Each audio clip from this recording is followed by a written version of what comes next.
Hello guys, কেমন আছো সবাই? একদিকে যেখানে কি পুষ্পা 3 এবং রিসেন্ট কিছুদিন আগে রিলিজ হওয়া ভেনম 3 ট্রেলার নিয়ে হইচই লেগে গেছে সোশ্যাল মিডিয়াতে, মুভিটা খুব সুন্দর হচ্ছে এই টপিক নিয়ে। সেখানে দাঁড়িয়ে আজকে আমি নিয়ে এসেছি তোমাদের জন্য কিছু এমন মুভি যেগুলো খুব শিগগিরই রিলিজ হচ্ছে বা রিলিজ হয়েছে রিসেন্টলি। তো শুরু করা যাক আজকের ভিডিও।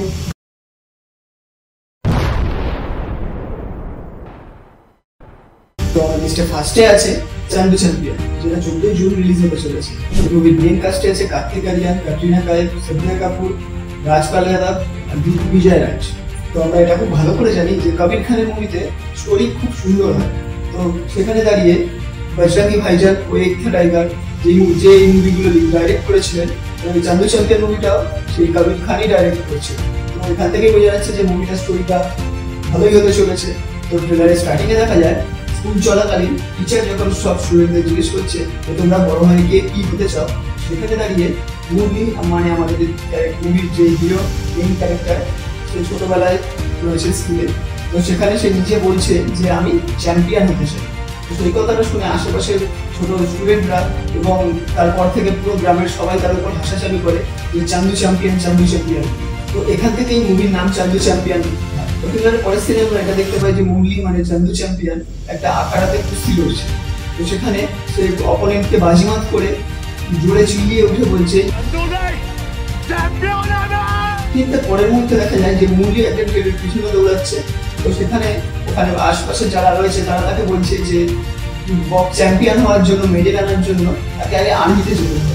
ঠিক সেই কথা মতো মুরলি আর্মিতে জয়েন হয় এবং জয়েন হওয়ার পর ইন্ডিয়ান আর্মির আন্ডারে অনেক বড় বড় বক্সিং চ্যাম্পিয়নশিপ খেলে। এবং ট্রেলারে এটা দেখা যায় যে মুরলি একটা সময় কাউকে বলছে যে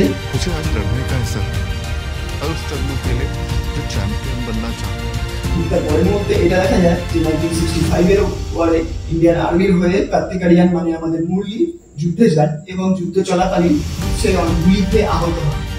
আহত হওয়ার পরে 2 বছর পরস্পর তিনি কোমাতে থাকে। 2 বছর পরে যখন তার হুঁশ ফেরে, সে কাউকে চিনতে পারছিল। ট্রেলারের লাস্টে এটা দেখায় যে মুরলি বয়স্ক হয়ে গেছে এবং তার আর্মিতে পাওয়া যত মেডেল ছিল সব মেডেলগুলো একটা টেবিলের উপর রেখে সে বলছে, ট্রেলারটা দেখে তোমরা বুঝে গেছো যে মুভিটা আশা করি খুবই ভালো হতে চলেছে, কারণ স্টোরিটা খুব সুন্দর।